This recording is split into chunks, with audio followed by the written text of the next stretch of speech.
Right, welcome back to R-TAC and Daughters. We're doing another Emmett baseball card pack or group. So I bought a group of cards. I actually bought 3 groups. So this is the first group. And we're going to do this and see who we got in here. First, we're going to go through the 1975 retro cards. And again, I don't know none of these newer players, so you'll have to let me know if they're good. So we got Andrew Bennington. We got the World Series, Texas versus Arizona. We got Brian Wu for the Mariners. This is a good card. I already know this. This is 1975 Most Valuable Players. We got Joe Morgan and Fred Lynn. Put those up there. We got a Cincinnati Red, Will Benson. We got Hudson for the Orioles, David for the Blue Jays, Francisco for the Mets, Marcus Seaman, Joey Estates, SD's probably, Brandon Woodruff, Nico for the Cubs, Ed Egger, Alec Bohm for the Phillies, Ryan Mountcastle for the Orioles, Ronnie Moko, Gregory Soto, Emerson, Jacob Lopez for the Rays, and Bada Bujon for the Devil Rays. So that's who we got in that. Let me know if there's anybody in this stack of 1975 retro tops that are good, and I'll put them back. So let's do another little stack here. We'll go through. We got us a Mike Krukow, and then we got some foosball cards in here. That was Dennis Rasmussen. We got Steve Jordan, Frank Stams, J.T. Smith. I don't know any of these football players are any good. I stopped following football. Freddie Joe. We got a Kevin Mack, and we got a Alvin Walton for the Redskins. And then we're going to go back to baseball cards. Those were just some, again, fillers. Here's some Donruss. We got John Smokes, throwback card, 89 looking style here, with his lifetime career totals. I thought he had more than 213 wins. And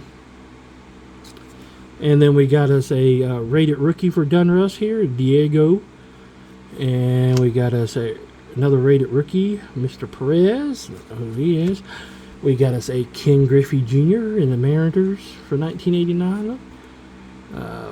630 homers. Too bad he couldn't stay healthy and play. I believe he would have been in the 700 club. Alex Ramirez, rated prospect. We got us a Eno Slaughter for the St. Louis, whoever the hell he was. It doesn't seem like anybody good numbers. There we got us a Drew Jones here, rated rookie. We get us a Ray Langford for St. Louis in a Dodgers uniform. Kyle for somebody. Donruss is unlicensed, so you can't get to see that. We got us an Early Win. Well, that's a great name. That's a good baseball name, isn't it? Early Win. We got us a Sam Rice. Don't know who that is. We got us a Diamond King, Ryan Sandpaper. Sandberg for you Cub fans, Sandpaper for everybody else. And we got us a Kirby Puckett with his shirt on, thank God. Rest in peace, Kirby. Here's the rest of these Diamond King cards. These were a great pack. Bobby Dorr, don't know who he is. Drew Romo for Colorado. Francisco Alvarez for the Mets. Mr. Montgomery here for Diamondbacks, I guess. Jackson here, don't know who that is. Got us an Elijah Green, whoever he is. Drew Jones again. Phil Nickrow. Yes, I said that right. Throwback card there. And Ivan Rodriguez, throwback. Good players here. Jeff Bagwell, another good, decent player for the Trastros. We got us a football player here. That's Tom Retherman. Again, let me know who's good. Here's Jim Edwards. Don't know who that is. And a Bobby Abreu. So that takes care of the Donruss and the tops in this pack and the foosball cards. And then let's see what I really bought. What I will was the 1981 Donruss Cincinnati Reds set. I was getting ready to say Chicago Cubs, but Anyway, let's see who's in this set. As a early baseball card collector back in the 80s, the Fleer and Donruss always looked better to me. Thanks for coming up here, Brady. Cat decided to come on up. Get on down. So, this is the 81 Donruss. I like the borders on these. And this is Mike Val, who was traded to the Reds, obviously, from the Cubs. He did play a couple years for the Reds. All right, so we'll put him down there. Here we do. We got Hall of Famer Tom Seaver for the Reds. If you don't know this, 1981 was the strike year.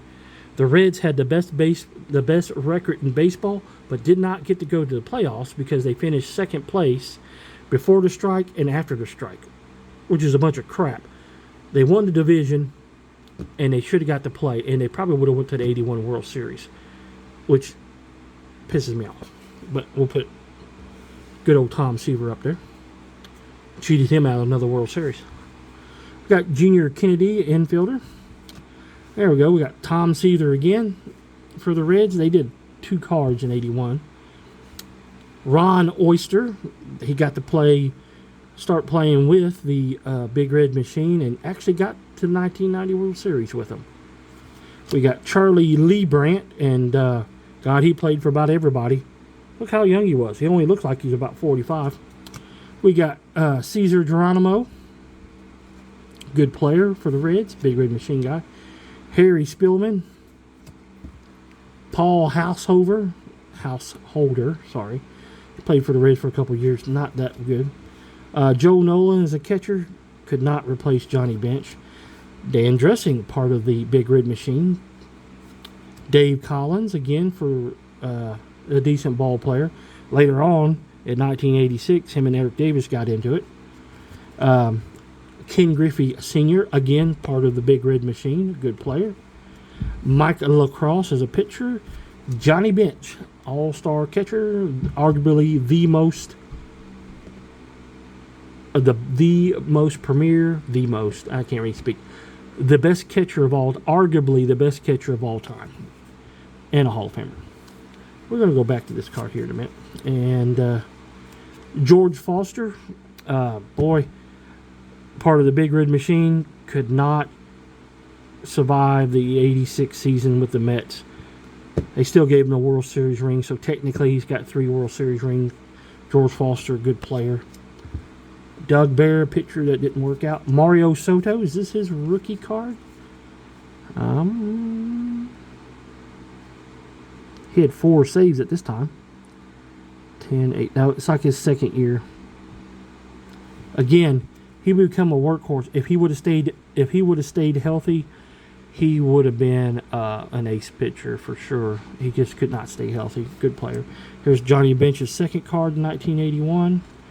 That's a good thing about Donruss. You got 2 cards. Ray Knight, somebody who Eric Davis later got into it with. Ray Knight was part of the Big Red Machine? Yeah, in 76. So he didn't play that much in 75. And then the Reds captain for basically a majority of the 80s, Dave Concepcion, was playing shortstop at this time. 2-time World Series veteran. Could not make it after the 88 season. He is probably one of the most underrated shortstops in Major League Baseball, past, present, and present.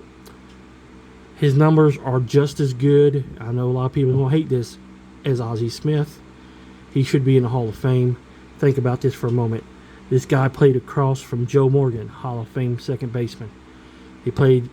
Then he moved over to second. Him and Ron Oyster would platoon out, and then he helped Barry Larkin, another Hall of Famer. This man is very underrated. One of the best Cincinnati Reds of all time. He is a Reds Hall of Famer. I hope you like this 1981 Reds team set. They had the best record in baseball. Got cheated out of the playoffs because of the strike. Thanks for watching. Please like, share, and subscribe, and we'll catch you guys and gals next time.